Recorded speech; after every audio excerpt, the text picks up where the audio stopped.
We're switching gears at this point to welcome the discourse with our next set of guests. Former governorship candidate in Delta State, Dr. Obire, and Professor Abiodun Adeniyi, Dean, Postgraduate Studies, Bayes University, Abuja. Good to have both of you on this coverage. Let's start with you, Abiodun. Of the three candidates, what would you say are their pluses and minuses? What do you think is working for them, working for and against them? What are their pluses and minuses as individuals? If I heard you clearly, you asked that of the three candidates, their pluses and minuses. Yes, well, as individuals. It's okay that we have been able to narrow it down to a three-horse race, which enables a proper analysis of the possibilities, the chances of each of these candidates. And of course, we also know that the political parties on which they are flying, are the leading political parties in the country now, the PDP, the APC, and the Labour Party. Maybe I should start with the Labour Party candidate first. He's young, he's energetic, he's coming on the back of his leadership of the Nigerian Bar Association, and he has some charisma, he's full of life, and of course, he started this campaign very early, very aggressive with advertising, can be very creative. And of course, it's created a lot of stimulating environment, stimulating campaign in the manner in which we expect an Edo election to be. And in terms of intellect, he's not bad. He's got a can-do-ness in him. And yes, at the level of plus again, he's running on the platform of a party that has a very credible, that had in 2023 a very credible presidential candidate, one that created momentum wave in the country, and that did very well in the presidential election. So he's got so many, so many upsides in his favor. But whether or not that will translate into his victory today, it's a different ball game. But it's actually very difficult to, maybe you will say he does not have the structure that the other parties probably has, but sometimes it may not be about structure, It could just be about how ingenious you can be within the circumstances you find yourself. And for the other candidates, the APC candidate, APC is the party at the center. They've got substantial structure. They've governed the state before. There are some henchmen around him, some former political party holders, governors, senators, etc. And of course, in the build-up to the election, we had so many of these chieftains, joining the party, further to supporting him, as the case could be. And of course, in terms of war chest, I do not expect them to have a problem. And of course, if federal might is going to be an advantage, they can leverage on it. That's if it's going to be an advantage anyway. But for minus, we didn't hear much of him in the media. We're not sure of his locution. We're not sure of his intellect. And of course, it took a lot away from how well we could rate him, as the case could be. But this may not discount his chances, but of course, it was a minus in the mind of a lot of us observers, as the case could be. And of course, for the PDP candidate, no doubt celebrated a corporate practitioner, an outstanding lawyer, and of course, he's been there for a long time. He's coming from an illustrious family as well, urbane, savvy, debonair, and assured, ordinarily, if politics were to be something where you could just appoint somebody to come and take position, he fits into that bracket on account of his demonstrated competence in the private sector. You pick him up and say, okay, you've demonstrated competence in the private sector, I come and replicate it in the public sector. But of course, it's not a tea party, it's not a stroll in the park. He's got to present himself before the electorate, which is obviously doing. So in terms of pedigree and competence and promise, I do not doubt that Nasri Godalo is somebody you can discount, But again, his minus, well, you could say that he's riding on the back of a sitting governor who has ruled for 8 years. And of course, if you have presided over a state like Edo State in the last 8 years, you will have ruffled feathers, you will have made enemies, whether you like it or not. And of course, those enemies transporting their venom, onto the person that he's supporting, represented in Asui Godalo. So that might just be a minus, and they are very potent, and of course, vociferous. And from what we have seen in the last couple of weeks, they are obviously very determined to, to take him out, as the case could be. But it's all about politics, but what we just hope for at the end of the day is for us to have a peaceful election, one that will not just be free, fair, credible, but also transparent, because all these things work together. And Edo State has been a flashpoint. It has captured our imagination in the last couple of weeks, and that process, expectedly or prayerfully, should end in peace, in the build-up to the Ondo election now, and of course, eventually the Anambra election, and as stepping stones, to the general elections, so as to enable us to deepen our democracy or consolidate our democracy, as we often want to say, Ruth. Okay, thank you very much. Back to you. Okay, can we have Dr. Odeakpo, please? Now, I want to ask, in what way or ways do you think that this election can impact similar off-season elections?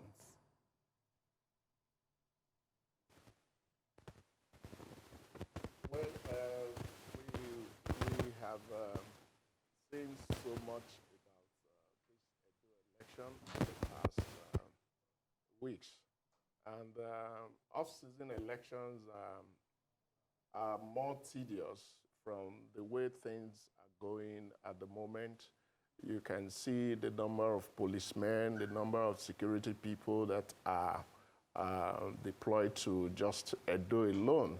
So I think it's a focus for the future, because INEC has a lot to do in terms of preparation, because even as at yesterday evening, the REC was saying that they were ready, everything was ready, but as at this morning, at 9 a.m., nothing was actually happening at the polling units, in some of the polling units, which means that INEC is still doing the same thing that they've been doing all this while. Nothing has improved in the area of preparation and movement of electoral materials. And they actually have the ample time to prepare for this particular election, because it's an off-season election. There are no other elections around the corner except Ondo that is coming up. But they have ample time to actually prepare and get all these things right before today. We shouldn't be experiencing what we've experienced since morning till this moment, because the voting, even where the PDP governorship candidate voted, I think voting didn't start there till about 10 o'clock or thereabout, which is not too ideal. So I think, and also, we think the off-season elections are supposed to even be more stress-free and more credible and more free, because everybody's eyes is on it, and the entire country at the moment are looking at Edo election as we speak.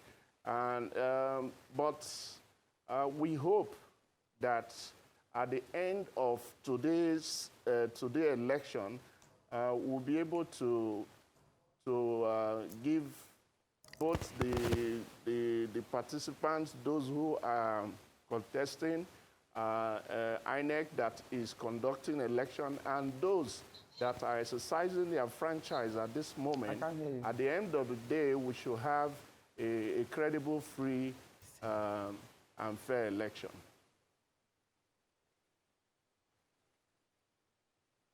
Let's get quickly back to Edo State to get a glimpse of the PDP governorship candidates, as per Igudalo casting his votes. Our rights correspondent Charles Eruka is standing by. I said, what has the process been like so far?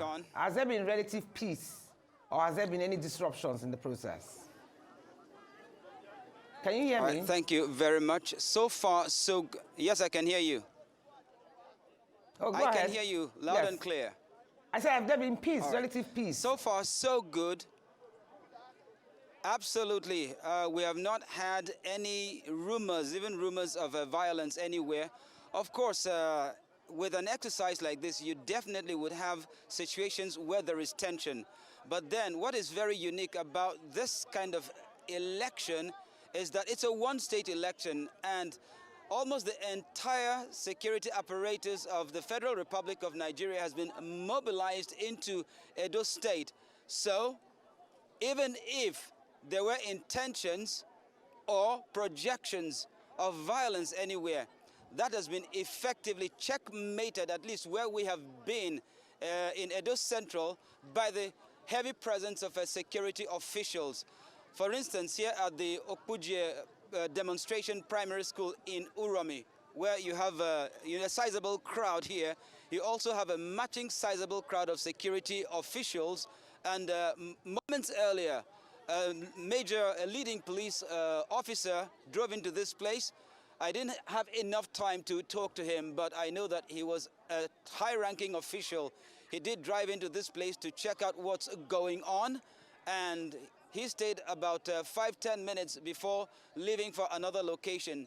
So besides the presence of the security officials at the polling units, you also have some of the senior police and military officers moving around, monitoring the situation to ensure that there is no break or breach of peace. Okay, but as I'm looking at your back there now, it doesn't seem like there are that many people. So what has the turnout been like? Have you had a lot of people or not so many? What the masses? I spoke to one of the electoral officials, All right, well, I spoke with one of the electoral officials earlier. They have been here since 7 a.m. So what's the time now? It's almost noon. So a lot of people have cast their votes and they have returned home, for those of them who actually don't have so much at stake. So the people you see here are the ones who probably want to stay around and watch for the counting. Now, in this location, we have about 980 something voters, 986 voters, and that's about 1,000. So, well, what you're seeing here is just a fraction of the number of voters we have here. But then, of course, talking about the crowd here, a lot of people have gone home. Some may be back when the counting commences. But there are also other issues about the situation in this place, and I will be having a guest joining us in just a moment, if we don't mind, who came all the way from Lagos to participate in this exercise. Mr. Patrick Okwuekwe. Mr. Patrick Okwuekwe. Yes. All right, you're welcome. Thank you very much. So you're live on Arise News now. Okay. Yes, so what has been your impressions about the exercise in this place? You've been here voting, yes, and you're still around. Yes, definitely. Thank you very much, Arise News. I come all the way from Lagos to come and cast my vote here. I do that often. And so far, as you can see, it's been peaceful. Although there was initial tension during the campaign and the rest, but what we are seeing around now, voting so far has been very peaceful. Everybody has conducted him or herself in a peaceful manner, and the vote is ongoing peacefully. I just casted my vote right now. I'm preparing to go back to my place and then come back maybe later in the day during the counting process. So far, so good. It's credible for now, as we can see. It's been highly encouraging.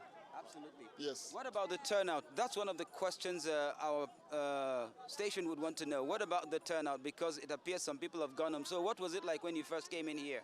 Boy, the turnout has been highly impressive. Initially people were thinking, okay, because of the heat in the system, initially they thought there'd be a problem.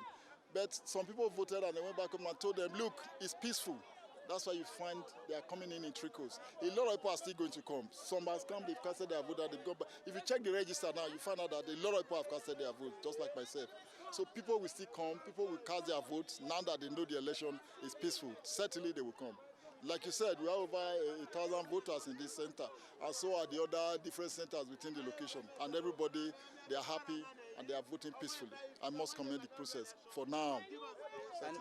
And moments ago, we actually saw people, a crowd of people following an individual, and we were hearing from this, the side talks that it was an exercise in vote buying or gratification of voters. And I did hear you mention something to that effect. Can you confirm that? Well, from what I'm seeing, I see some people casted their vote and really they move into one direction.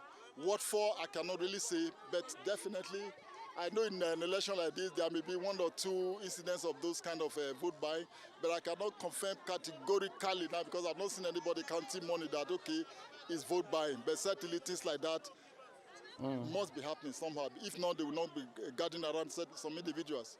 Certainly so, yes. Yes, certainly. All right, thank you very much, Patrick, for your contribution. Thank you very much, my brother. Thank you.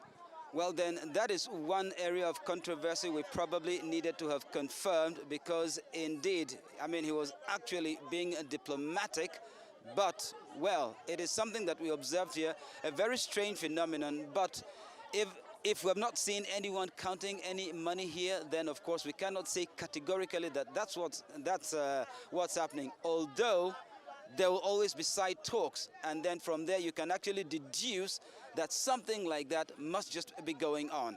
Thank you very much, Charles. At least that is encouraging to know that we're moving a step in the right direction. It's good that it's peaceful and it's good that it's calm. All right. I will hope this will continue forward Absolutely. for future elections. Thank you so much for being with us today.